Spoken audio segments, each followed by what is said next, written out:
देखो, हम लोग लास्ट क्लास में टीचिंग एप्टीट्यूड की बात कर रहे थे, तो वहीं से आगे कंटिन्यू करेंगे। सिलेबस कल हम लोगों ने कल ही क्लास में देख लिया था, बट एक बार फिर से हम लोग थोड़ा सा ओवरव्यू कर लेंगे।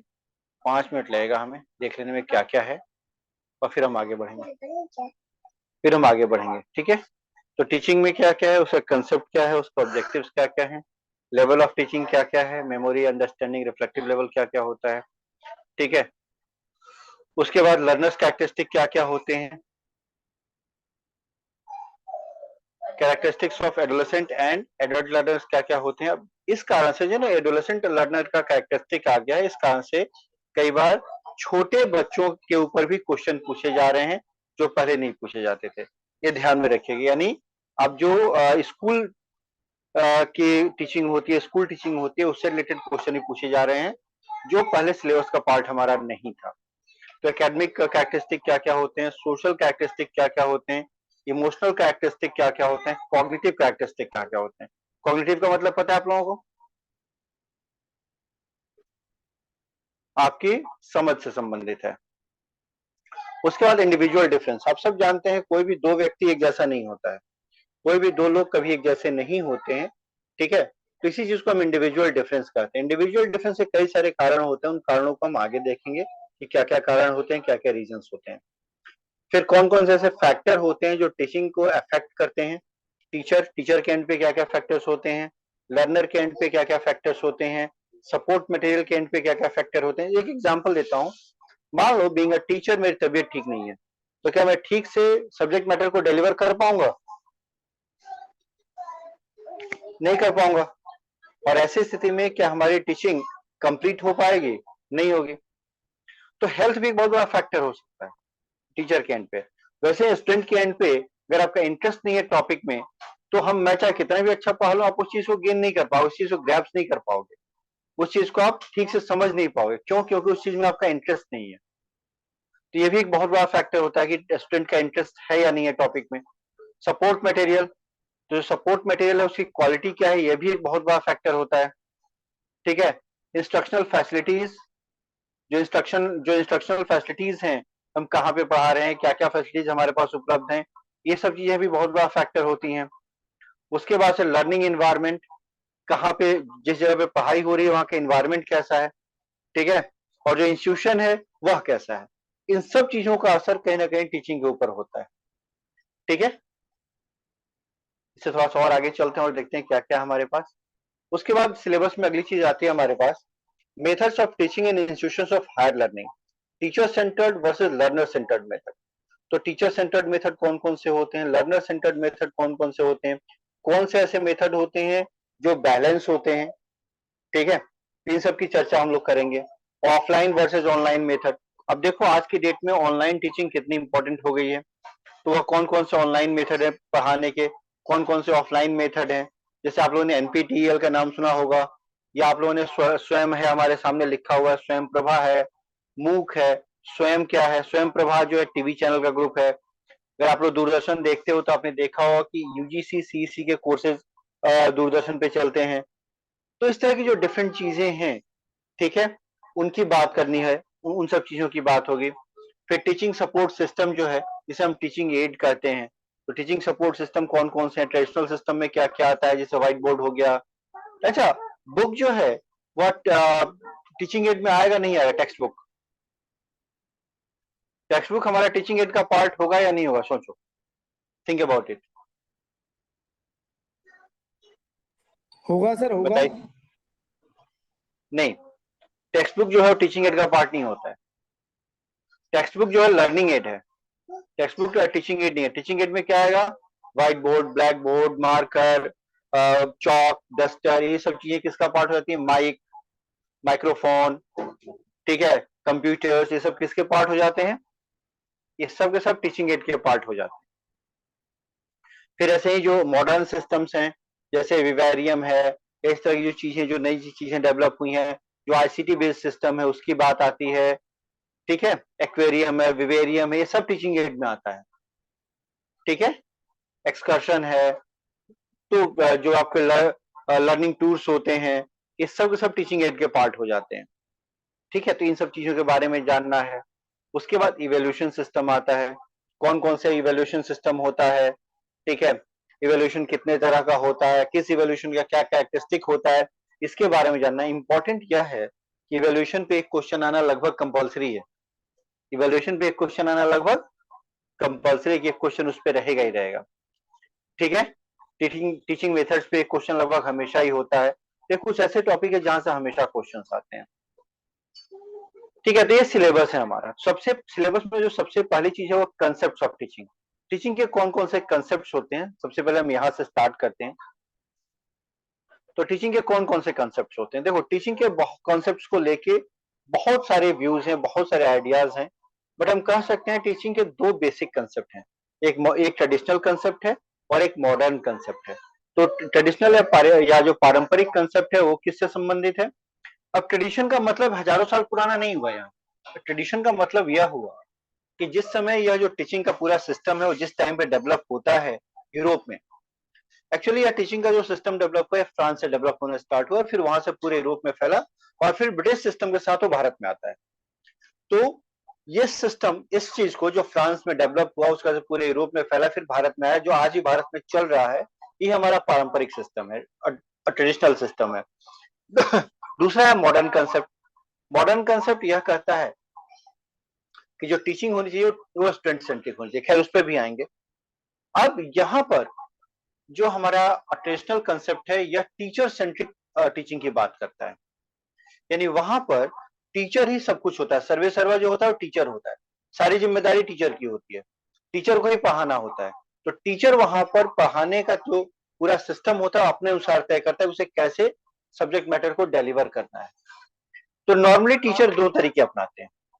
एक तरीका यह होता है ट्रेडिशनल सिस्टम में कि टीचर जो है क्लासरूम में इंस्ट्रक्शंस देता है, बच्चों को टीच करता है, ठीक है, बच्चों को टीच करता है, उन्हें इंस्ट्रक्ट करता है, उन्हें बताता है।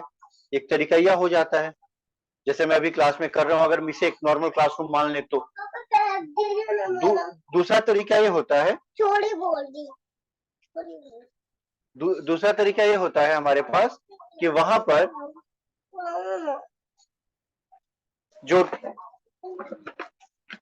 टीचर होता है वो खुद कुछ नहीं करता है, वह क्या करता है, किसी बच्चे को बुलाता है। गाइस अपना कैमरा ऑफ कर लीजिए अभी, ठीक है। वह किसी बच्चे को बुलाता है, किसी बच्चे को बोलता है कि तुम टॉपिक पढ़ो, स्कूल्स में ही होता है, तुम किसी टॉपिक को पढ़ो, बच्चा उस टॉपिक को पढ़ता है और बाकी सारे बच्चे उसे फॉलो करते हैं। बाद में अगर आवश्यकता होती है तो टीचर उस टॉपिक को फिर से इलेबोरेट करता है। तो ये हमारा जो ट्रेडिशनल पढ़ाने का कंसेप्ट है वो यही है। अब यहाँ पर टीचर एक चीज का ध्यान रखता है कि वह जो कुछ भी पढ़ा रहा है वह बच्चों के अनुसार हो और ऑर्डर्ड वे में हो, सिस्टमैटिक वे में, ठीक है। कैसे हो, सिस्टमैटिक वे में हो, ऑर्डर्ड वे में हो। क्लियर है सबको। अगर वह ऑर्डर्ड वे में नहीं होगा, अगर वह चीज ऑर्डर्ड वे में नहीं होगी तो वो सही ढंग से शायद डिलीवर नहीं हो पाएगी, या डिलीवर होने के बाद भी बच्चों को सही ढंग से समझ में नहीं आएगा। यानी अगर आप टॉपिक को सिस्टमैटिक ऑर्डर में रिप्रेजेंट नहीं कर रहे हैं तो फिर बच्चों को उन चीजों को समझने में दिक्कत होती है। इसको आप ऐसे समझ सकते हो, कोई भी एक टॉपिक पिक कर लेते हैं, इसको आप ऐसे समझ सकते हो कि आपको एबीसीडी नहीं पता, आपको शब्द बताने लगे। अगर किसी छोटे बच्चे को एबीसीडी के बारे में पता ही नहीं है और फिर हम उसे शब्द के बारे में बताने लगे तो क्या बच्चा सही ढंग से समझ पाएगा। इसलिए टीचिंग जो होनी चाहिए हमेशा ऑर्डर्ड वे में, सिस्टमैटिक वे में होनी चाहिए। तो हमेशा टीचर इस चीज के ऊपर फोकस करता है कि जो टीचिंग हो वह बच्चों को ध्यान में रखते हुए की जाए, बच्चों की क्वालिटीज को ध्यान में रखते हुए की जाए, बच्चों के रिक्वायरमेंट को ध्यान में रखते हुए की जाए, और साथ ही साथ क्या हो कि जो सब्जेक्ट मैटर है उसे ऑर्डर्ड वे में प्रेजेंट किया जाए, सिस्टमैटिक वे में प्रेजेंट किया जाए। यह एक इंपॉर्टेंट पार्ट है। तो ट्रेडिशनल टीचिंग में दो इंपॉर्टेंट चीजें हैं, टीचर सेंट्रिक होता है और दूसरा सब्जेक्ट मैटर जो होता है ऑर्डर वे में रिप्रेजेंट किया जाता है, क्योंकि सब कुछ टीचर को ही करना है। बच्चा वहां पैसिव होता है, बच्चा वहां एक्टिव नहीं होता है। वहां एक्टिव कौन होता है, टीचर एक्टिव होता है, बच्चा वहां पैसिव होता है। इसलिए टीचर की जिम्मेदारी होती है कि वो सब चीजों को बच्चों को एक इस तरीके से रिप्रेजेंट करे कि बच्चे आसानी से उसे समझ पाए। इसे थोड़ा सा और आगे चलते हैं। जो मॉडर्न कंसेप्ट है वो क्या कहता है कि टीचिंग एक ऐसी चीज है जिसके माध्यम से हम बच्चों में स्किल्स को डेवलप करते हैं, हम बच्चों को चीजों को सीखने के लिए मोटिवेट करते हैं, ठीक है, क्लियर है चीज। और सोसाइटी में कैसे रहना है, इस चीज को हम बच्चों में डेवलप करते हैं, बच्चों को हम सोसाइटी के अनुरूप डेवलप करते हैं। तो मॉडर्न, अब यहां पर टीचर का जो रोल है वह सेकेंडरी हो जाता है, बच्चों का रोल प्राइमरी हो जाता है, क्योंकि यहाँ जो टीचिंग होती है वह टीचर सेंट्रिक ना होकर स्टूडेंट सेंट्रिक होती है। बच्चों को ध्यान में रखते हुए यहाँ टीच किया जाता है कि जो बच्चों की रिक्वायरमेंट है, जो बच्चों की अंडरस्टैंडिंग है, और बच्चे कैसे चीजों को सीख सकते हैं, इसके अनुसार किया जाता है, ठीक है। तो इस तरीके का इस्तेमाल हम यहाँ पे करते हैं मॉडर्न कंसेप्ट में।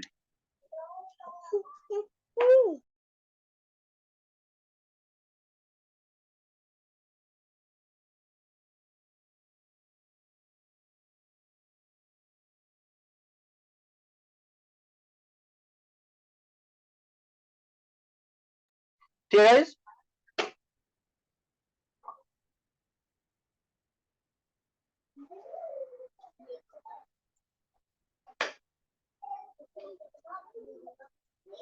ठीक है, सो यहां से आगे चलते हैं।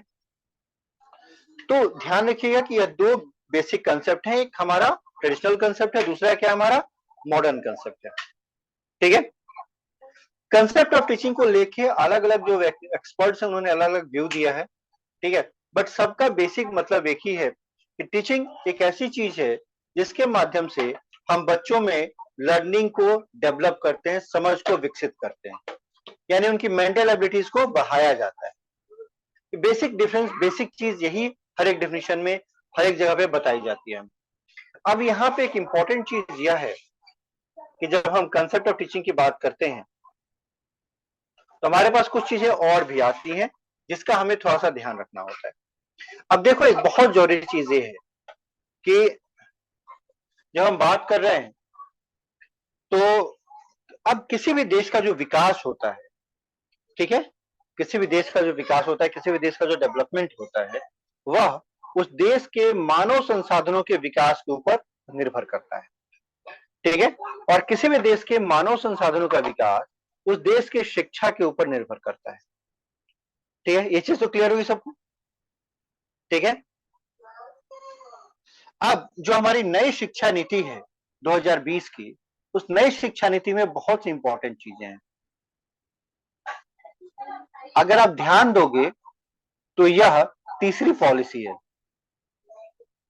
आजादी के बाद से यह हमारे देश में तीसरी पॉलिसी है, तीसरी एजुकेशन पॉलिसी है।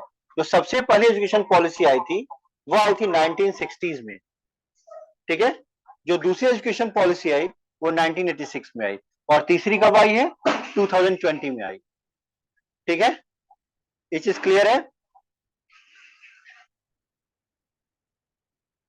तो यह जो तीसरी पॉलिसी है हमारी, यह पॉलिसी यह कहती है कि शिक्षा पूर्ण मानव क्षमता प्राप्त करने, एक समान और न्यायपूर्ण समाज के लिए, न्यायपूर्ण समाज के विकास और राष्ट्रीय विकास को बढ़ावा देने के लिए एक मौलिक भूति है। अब यहां पर इंपॉर्टेंट पार्ट ये है, इस पॉलिसी की आवश्यकता क्यों पड़ी, क्योंकि इसका संबंध भी कॉन्सेप्ट ऑफ एजुकेशन से ही है, कंसेप्ट से ही है, ठीक है। तो इसकी आवश्यकता हमें क्यों पड़ी, ये भी एक इंपॉर्टेंट पार्ट हो जाता है। अब देखो है क्या कि आप लोगों को शायद पता होगा कि वर्ष 2015 में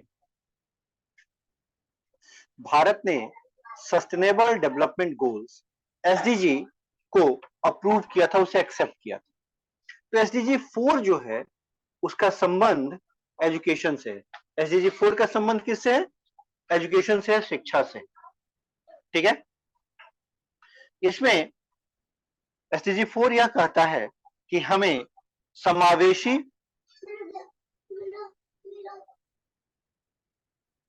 और समान गुणवत्ता वाली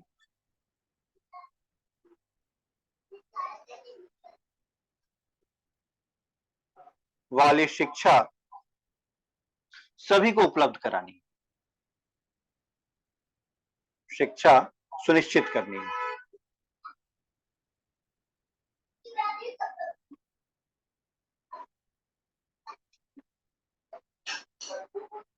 यहाँ पे इंपॉर्टेंट चीज यह है कि अगर हम इसको थोड़ा सा पहले लेके जाएं तो इसके पहले वर्ष 2000 में अगर आपको याद हो तो एमडीजी आया था, मिलेनियम डेवलपमेंट गोल।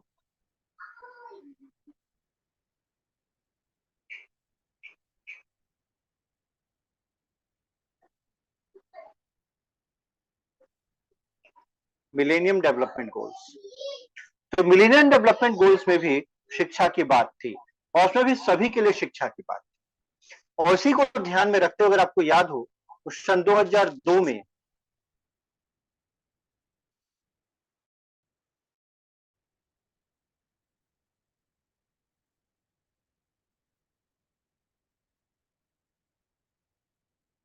सन 2002 में इसी को ध्यान में रखते हुए सर्व शिक्षा अभियान की शुरुआत हुई थी, अगर आपको याद हो तो। याद है ये चीज? आज भी स्कूलों के ऊपर आपको सर्व शिक्षा अभियान लिखा हुआ मिलता है। आपने ध्यान दिया इस चीज पे? और इसके साथ साथ एक चीज की आपको आर्टिकल 21A संविधान में इंक्लूड किया गया था, यानी राइट टू एजुकेशन, शिक्षा का अधिकार। ये बहुत इंपॉर्टेंट है, 2009 का एक्ट नहीं है, 2002 का एक्ट। ठीक है, तो जब हम शिक्षा के कंसेप्ट की बात करते हैं, जब हम टीचिंग के कंसेप्ट की बात करते हैं, तो हमें इन सब चीजों का भी थोड़ा सा ध्यान रखना होता है। सो इन सब चीजों को ध्यान में रखते हुए 2015 के एसडीजी 4 को ध्यान में रखते हुए नई एजुकेशन पॉलिसी जब 2020 की बनी तो उसमें यह कहा गया कि शिक्षा पूर्ण मानव क्षमता को प्राप्त करने, एक समान और न्यायपूर्ण समाज के विकास और राष्ट्रीय विकास को बढ़ावा देने के लिए एक मौलिक भूति है। इट मीन्स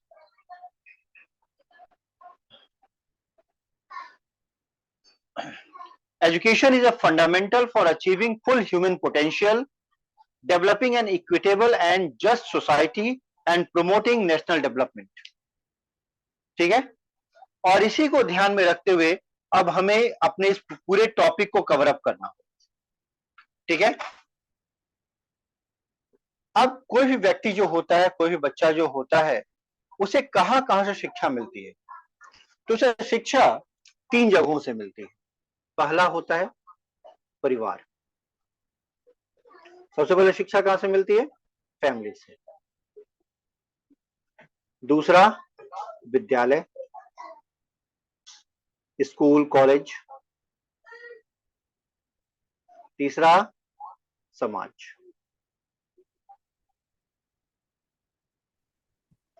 किसी व्यक्ति को जो शिक्षा मिलती है वो 3 जगहों से मिलती है। कहां से मिलती है? परिवार से, विद्यालय से, समाज से। ठीक है, अब यहां पर जो समाज और परिवार से जो शिक्षा मिलती है यह अनौपचारिक होती है। यह दोनों क्या होते हैं हमारे लिए? अनौपचारिक शिक्षा होती है। पानी बरस और जो विद्यालय से शिक्षा मिलती है यह औपचारिक शिक्षा होती है। किसी बच्चे के विकास में इन दोनों का योगदान है। केवल एक से हमारा काम नहीं चलता है, बल्कि किसी भी व्यक्ति के विकास में इन दोनों का योगदान होता है। ठीक है, तो लगभग 20 से 25 साल अपने जीवन का जो होता है हम शिक्षा को प्राप्त करने में लगाते हैं। लगभग 20 से 25 साल हम कहां लगाते हैं? शिक्षा को प्राप्त करने में लगाते हैं। ठीक है, इसमें कोई डाउट? क्लियर है सबको? Yes sir. ठीक है, इसके अलावा अब यह जो 20 से 25 साल का हमारा समय होता है, इस पूरे समय में हम लोग बहुत कुछ सीखते हैं और उन सब चीजों का हमारे जीवन पे कहीं ना कहीं कोई ना कोई असर पड़ता है। तो अगर हम मुख्य रूप से देखें और फिर क्या होता है, इससे हम बड़े होते हैं तो अपने परिवार में, अपने समाज में जो कुछ भी हमने सीखा उसे अपनी अगली पीढ़ी को हस्तांतरित करते रहते हैं। तो टीचिंग में, शिक्षण में क्या होता है कि हमने जो कुछ भी सीखा है उसे हम अपनी अगली पीढ़ी को, अपने बाद के लोगों को हस्तांतरित करते रहते हैं, उसे अपने बाद के लोगों को हम देते रहते हैं और उन्हें एक बेहतर मनुष्य बनाने का काम करते रहते हैं। ठीक है, अब यहां पर इंपॉर्टेंट पार्ट ये है कि जब हम बात करते हैं एजुकेशन और टीचिंग की, तो एजुकेशन और टीचिंग में क्या डिफरेंस और क्या समानता है? ठीक है, सबसे पहले हम बात करेंगे शिक्षा की। अब हिंदी का जो संस्कृत का शब्द है शिक्षा, ये शिक्ष धातु से बना है, और शिक्ष का मतलब क्या होता है? ज्ञान प्राप्त करना।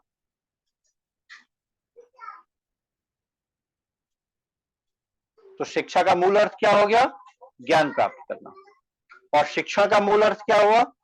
ज्ञान प्रदान करना।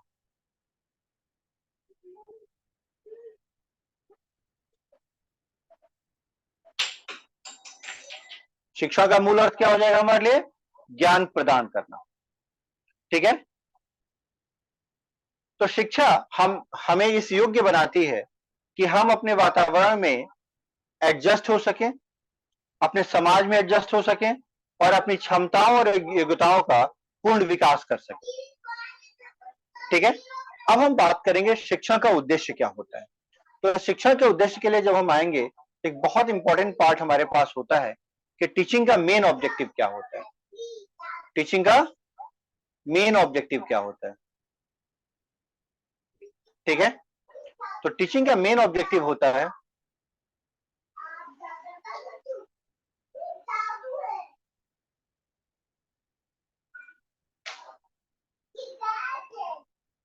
एक minute guys, just a minute.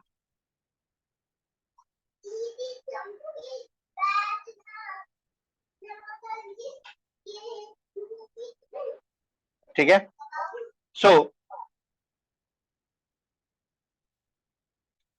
Teaching का जो मेन ऑब्जेक्टिव होता है वो क्या होता है? The main objective of teaching is to bring about socially desirable behavioural change. तो किसी भी व्यक्ति में समाज के अनुरूप व्यवहार में जो परिवर्तन लाया जाता है, वही शिक्षा का मूल उद्देश्य होता है। किसी को भी शिक्षित करने का मूल उद्देश्य क्या है? कि समाज के अनुरूप उसके व्यवहार में परिवर्तन लाना। क्लियर है? क्लियर है चीज? श्योर है? Yes sir.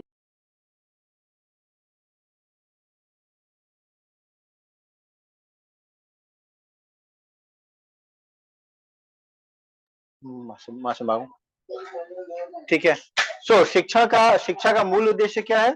टीचिंग का मूल उद्देश्य क्या है?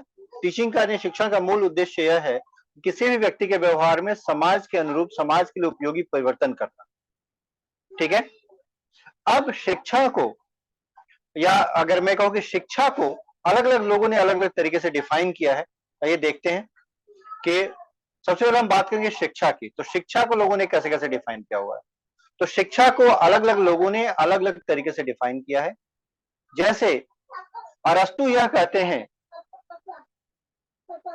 मम्मी बैलून नहीं उतारी।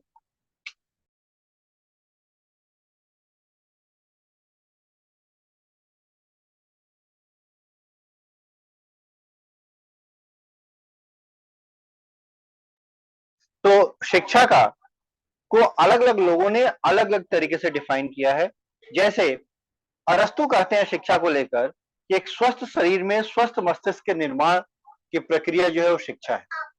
एक स्वस्थ शरीर में स्वस्थ मस्तिष्क के निर्माण की जो प्रक्रिया है वह क्या है? शिक्षा है।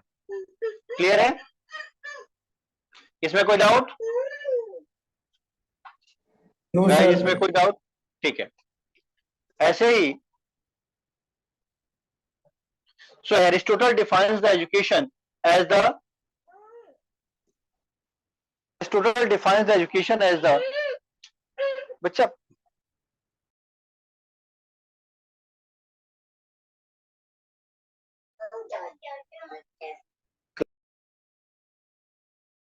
so Aristotle defines the education as a creation of sound mind in a sound body। यानी एक स्वस्थ शरीर में स्वस्थ मस्तिष्क का निर्माण ही शिक्षा है। ठीक है, ऐसे ही रविन्द्रनाथ टैगोर कहते हैं कि शिक्षा का मुख्य उद्देश्य आत्म साक्षात्कार है, जिसका अर्थ है अपने आप में सार्वभौमिक आत्मा की प्राप्ति करना। ठीक है, तो यह जो है, यह जो प्राचीन वेदांत है उसका भी संश्लेषण करते हैं। तो टैगोर कहते हैं the aim of education is self realisation. It means the realisation of universal soul in one self, अपने आप में आत्म साक्षात्कार करना, जो सार्वभौमिक आत्मा है उसका साक्षात्कार करना, उसकी प्राप्ति जो है वही शिक्षा है। ठीक है, जॉन डेवी जब शिक्षा को डिफाइन करते हैं तो ये बिल्कुल ही अलग तरीके से डिफाइन करते हैं। John Dewey defines education as the power by which a man is able to control his environment and fulfil his possibilities. तो जॉन डेवी शिक्षा को डिफाइन करते हुए कहते हैं कि शिक्षा एक ऐसी शक्ति है जिसके द्वारा एक व्यक्ति अपने पर्यावरण को, अपने आसपास की चीजों को नियंत्रित करता है और अपनी संभावनाओं को और बेहतर बनाता है। यानी शिक्षा का इस्तेमाल करके कोई व्यक्ति जो है वह अपने आसपास के पर्यावरण को नियंत्रित कर सकता है और अपनी संभावनाओं को और बेहतर बना सकता है, यह जॉन डेवी कहते हैं। और फ्रोबेल कहते हैं कि education is a process by which the child develops it's inner potential in a manner so as to participate meaningfully in the external environment. So Froebel defines the education as a process by which the child develops its inner potential in a manner so as to participate meaningfully in the external environment.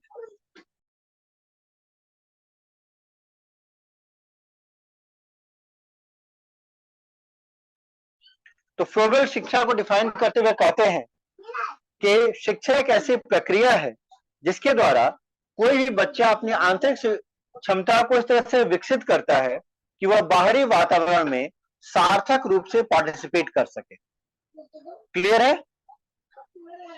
Sure है? तो अगर हम इन सभी definitions को ध्यान से देखें तो हम कह सकते हैं कि शिक्षा को दो अलग अलग परिप्रेक्ष्यों में समझा जा सकता है। ठीक है, पहला व्यापक और दूसरा संकुचित। पहला व्यापक और दूसरा संकुचित। तो शिक्षा का जो व्यापक अर्थ है उसके अनुसार यह सारा संसार हमारा शिक्षा का क्षेत्र है। शिक्षा का उद्देश्य मानव व्यक्तित्व का सर्वांगीण विकास है। ठीक है, तो अगर हम इसके व्यापक अर्थ की बात करें तो जो पूरा वर्ल्ड है, पूरी जो दुनिया है, वहीं से हमें एजुकेशन प्राप्त होती है, वहीं से हमें शिक्षा प्राप्त होती है। और जो शिक्षा का उद्देश्य है, जो शिक्षा का मेन ऑब्जेक्टिव हो क्या है कि किसी भी व्यक्ति का कंप्लीट डेवलपमेंट, ऑलराउंड डेवलपमेंट जो है शिक्षा का गोल है। क्लियर है सबको? श्योर है? और जो शिक्षा का संकुचित अर्थ है उसके अनुसार शिक्षा एक ऐसी प्रक्रिया है जो केवल शिक्षण संस्थानों में ही पॉसिबल है। टीचिंग और education is a process which happens only in the educational institutions. ठीक है, तो शिक्षा का उद्देश्य विशिष्ट विषयों का ज्ञान प्राप्त करना है जिसका मूल्यांकन होता है और तत्पश्चात मानक उपाधि एवं प्रमाण पत्र मिलते हैं। यानी शिक्षा एक ऐसा सिस्टम है जिसके द्वारा आपको स्पेसिफिक सब्जेक्ट की नॉलेज मिलती है, उनका मूल्यांकन होता है और उसके बाद आपको उपाधि मिलती है, आपको डिग्रीज मिलती हैं। अब यहां आके एक बहुत इंपॉर्टेंट पार्ट आता है। Have you ever heard about the Adams report? कभी आप लोगों ने एडम्स रिपोर्ट के बारे में पढ़ा है? बताओ सर, किसके बारे में? Adams report. नहीं सर, एडम स्मिथ के बारे में सुना है बस। नहीं, एडम्स रिपोर्ट जो है यह 1830s की रिपोर्ट है। 1830s में बंगाल, बिहार और उड़ीसा एक ही राज्य हुआ करते थे कि प्रोविंस हुआ करता था, और उस प्रोविंस में शिक्षा की स्थिति को जानने के लिए, एजुकेशन के कंडीशन को जानने के लिए एडम को जिम्मेदारी दी गई थी। एडम्स जो थे एक कलेक्टर थे उस समय, तो उनको यह जिम्मेदारी दी गई थी कि आप यहाँ पे शिक्षा की स्थिति पे एक रिपोर्ट तैयार की कि शिक्षा की जो वर्नाकुलर एजुकेशन है, जो भारत का अपना एजुकेशन है, उसकी क्या कंडीशन है, इसे जानने के लिए एक रिपोर्ट तैयार कराएगी।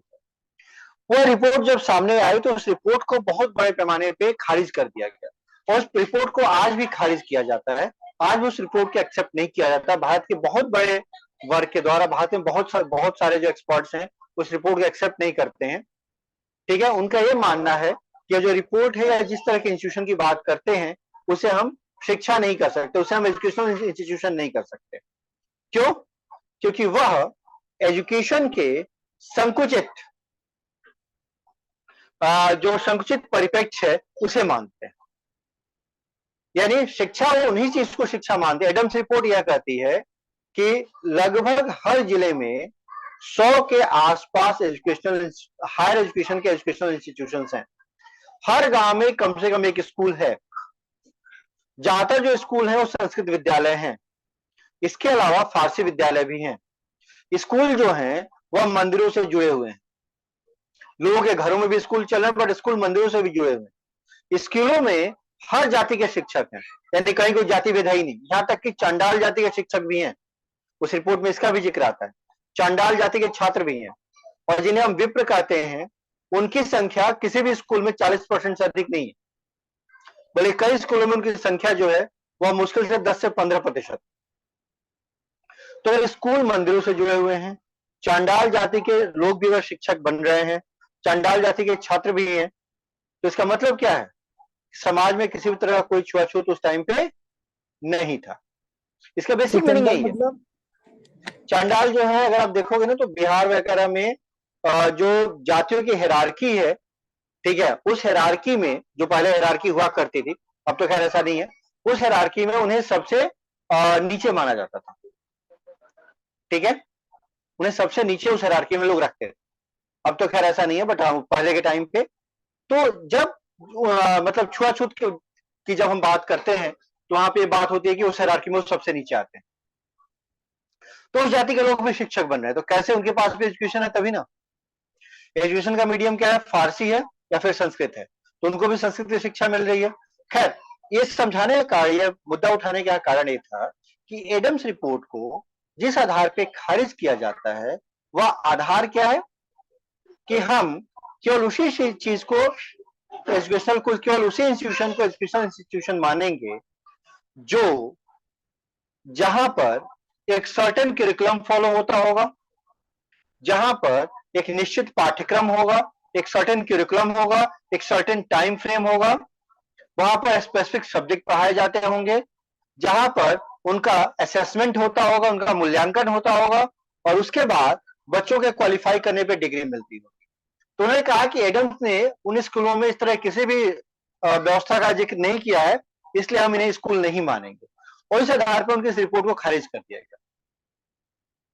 और भी कई सारे कारण थे, बट यह एक मेजर कारण। तो लेकिन जब हम शिक्षा की बात करते हैं तो हम यह देखते हैं कि शिक्षा के दो परिप्रेक्ष्य हैं। पहला है व्यापक परिप्रेक्ष्य और दूसरा हो जाता है संकुचित परिप्रेक्ष्य। तो व्यापक परिप्रेक्ष्य में क्या आता है? व्यापक परिप्रेक्ष्य में आता है कि शिक्षा हम कहीं से भी प्राप्त कर सकते हैं, पूरा संसार शिक्षा का क्षेत्र है, और शिक्षा का जो मेन टारगेट है वो क्या है? मानव व्यक्तित्व का सर्वांगीण विकास, यानी ऑलराउंड डेवलपमेंट। ठीक है, और जो संकुचित है वो क्या कहता है कि शिक्षा एक ऐसी प्रक्रिया है जिसके द्वारा कुछ निश्चित विषयों का ज्ञान एक निश्चित समय में एक निश्चित स्थान पर दिया जाता है, जिसके बाद उसका असेसमेंट होता है, और उसके बाद से आपको उसकी एक डिग्री मिलती है कि आपने ज्ञान प्राप्त किया या नहीं किया। क्लियर है ये चीज? श्योर है? ये टर्म्स थोड़ा इंग्लिश में भी बताते जाइए मुझे। हाँ, मैं बताते जा रहा हूँ साथ में। So there are two views on education. First one, जो पहला व्यू है उसके अकॉर्डिंग वह व्यू ये कहता है कि जहाँ education can be taken from anywhere in the world, and the main target of education is to is all round development of the student. ठीक है, दूसरा ये कहता है कि the education can be defined only when the education is happened inside a school premises according to a curriculum within a certain time frame, and after which an assessment will be done, and after the assessment a degree will be provided. Then only we can say yes, the education is given. आप clear है? मतलब वो जो दो term use किए आपने, एक बार दोबारा आपने लॉगिन